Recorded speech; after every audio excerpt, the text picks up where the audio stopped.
Hello बच्चों, मैं संजीदा हिंदी शिक्षिका एलपीएम पब्लिक स्कूल के ऑनलाइन कक्षा में आप सभी का हार्दिक स्वागत करती हूँ।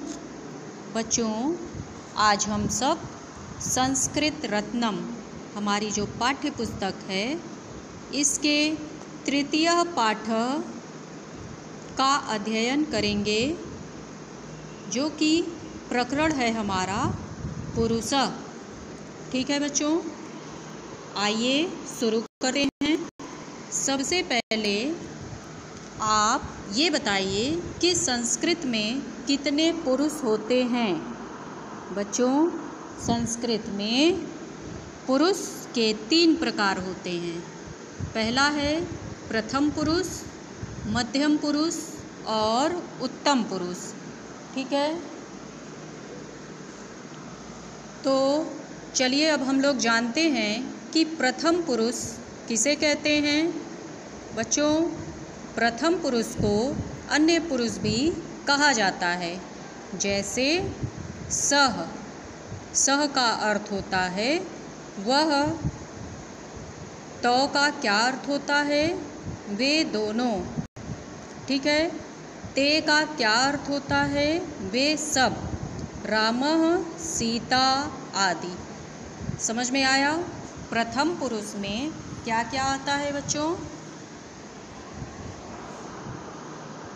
प्रथम पुरुष में वह, वे दोनों, वे सब और किसी का नाम,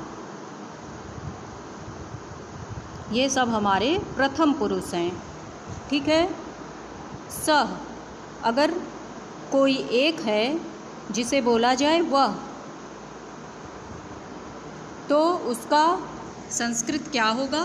सह। अगर बोला जाए वे दोनों, कोई 2 बच्चे हैं उनको बोला जाए वे दोनों, तो उनके लिए संस्कृत में क्या लिखेंगे? तो। और अगर बहुत सारे बच्चे हैं उनके लिए बोला जाए वे सब, तो इसके लिए संस्कृत में क्या लिखेंगे? ते। ठीक है, और अगर किसी का नाम है, जैसे रामः, सीता, किसी का भी नाम हो सकता है। ठीक है, यहाँ उदाहरण के लिए बताया गया है रामः, सीता आदि, बहुत सारे नाम। तो ये सारे नाम प्रथम पुरुष के अंतर्गत आते हैं। आइए बच्चों, अब हम लोग पढ़ते हैं। प्रथम पुरुष तो हो गया। मध्यम पुरुष। मध्यम पुरुष में क्या क्या आता है? त्वम। त्वम का अर्थ होता है तुम। युवाम का अर्थ होता है तुम दोनों। यूयम का अर्थ होता है तुम सब आदि शब्द आते हैं। ठीक है, त्वम अगर बोला जाए तुम पढ़ते हो, तो तुम के लिए संस्कृत में क्या लिखेंगे? त्वम। ठीक है, और पढ़ते हो इसका अनुवाद कैसे करेंगे? इसके लिए अनुवाद करने के लिए सबसे पहले आपको याद होना चाहिए पुरुष वचन और लकार। ठीक है, तुम पढ़ते हो, क्या होगा? पढ़ते हो पूछा जा रहा है ना, तुम पढ़ते हो। त्वम पठति, एक लड़का पढ़ रहा है ना, तो एक वचन क्रिया के साथ, एक वचन जो करता है उसके साथ क्रिया भी एक वचन होगी। तो ये आपको बाद में बताया जाएगा, जब संस्कृत में आप सभी को अनुवाद करना बताया जाएगा तब इसको पढ़िएगा। अभी आप इतना याद कीजिए कि मध्यम पुरुष में क्या क्या आते हैं। तुम को संस्कृत में त्वम बोलते हैं। युवाम का अर्थ होता है तुम दोनों, और अगर बहुत सारे लोग हैं तुम सब बोला जाए तो इसके लिए संस्कृत का प्रयोग होगा यूयम। ठीक है, और उत्तम पुरुष में मैं को संस्कृत में बोलते हैं अहम। हम दोनों आवाम और हम सब वयम। ठीक है, तीनों वचन में इनका प्रयोग बताया गया है। अगर उत्तम पुरुष एक वचन है तो क्या बोलेंगे? अहम। अहम का अर्थ होता है मैं। और उत्तम पुरुष द्विवचन है तो बोलेंगे हम दोनों, आवाम। और अगर उत्तम पुरुष बहुवचन है तो हम सब के लिए बोलेंगे वयम। ठीक है बच्चों, आइए कुछ और पढ़ते हैं। जैसा कि यहाँ पर दिया हुआ है नोट, बहुत ही महत्वपूर्ण है, इसको आप सब समझिए। यदि मध्यम पुरुष के कर्ता त्वम, त्वम का अर्थ होता है तुम, की जगह आप अगर आ जाए, आप, तो जो पुल्लिंग है उसके लिए भवान, और अगर स्त्रीलिंग है तो उसके लिए भवती का प्रयोग किया जाएगा। ठीक है, तो भवान और भवती प्रथम पुरुष का ही बोध कराता है। जैसे तुम बोलते हैं, अगर आप बोला जाए तो तुम के लिए तुम और आप के लिए भवान और भवती का प्रयोग करेंगे। इसको आप सब याद कर लीजिएगा बच्चों। अब हम लोग अभ्यास के प्रश्नों को देखते हैं। जैसा कि पहला प्रश्न दिया है, संस्कृत भाषायां कति पुरुषा भवन्ति। इसका उत्तर लिखिए। संस्कृत भाषायां त्रयः पुरुषा भवन्ति। संस्कृत भाषा में कितने पुरुष होते हैं पूछा गया है, तो आप लिखेंगे संस्कृत भाषा में 3 पुरुष होते हैं, भवन्ति होते हैं। ठीक है। पुरुषानाम नामानि कानि, पुरुषों के नाम कौन कौन से हैं? प्रथम पुरुष, मध्यम पुरुष, उत्तम पुरुष च। ठीक है, च का अर्थ होता है और। प्रथम पुरुष, मध्यम पुरुष और उत्तम पुरुष। इसके बाद तीसरा प्रश्न है, मध्यम पुरुषस्य त्वम इति स्थाने किम प्रयोक्तुं शक्यते।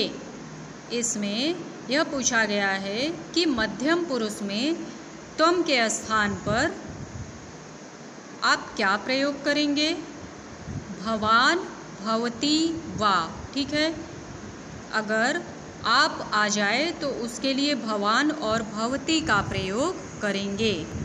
चौथा प्रश्न देखिए, एतेषां पुरुषम लिखत। इनके पुरुष लिखने हैं। आवाम, आवाम कौन सा पुरुष है? आप सभी को पता है, उत्तम पुरुष। ठीक है, तो कौन सा पुरुष है? प्रथम पुरुष। सह तो ते अभी बताया गया है ना, प्रथम पुरुष के हैं ये।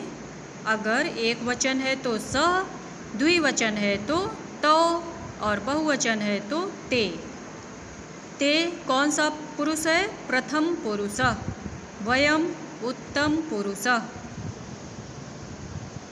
इसके बाद है माता, प्रथम पुरुष। वृक्ष प्रथम पुरुष। रमेश प्रथम पुरुष।